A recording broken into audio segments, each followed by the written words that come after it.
ভাল লাগছে তোর না পারতে দাও মা পাকুক তারপরে খাবো না বলে দাও দে আমি আম খাবো বলে দাও কোনটা আম খাবো তুমি তুমি ওইটা আম খাবা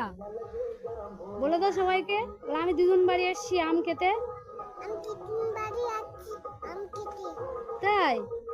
বলে আমার দিদুন বাড়ি খুব ভালো লাগছে জোর করে কোনটা তুমি কোনটা বড় আম দেখিয়ে দাও ওইটা বড় আম খাবা ওটা কি করছে ছাদে উঠবো যে এখানে অম্পি উঠছে ছাদে আর এদিকে আমি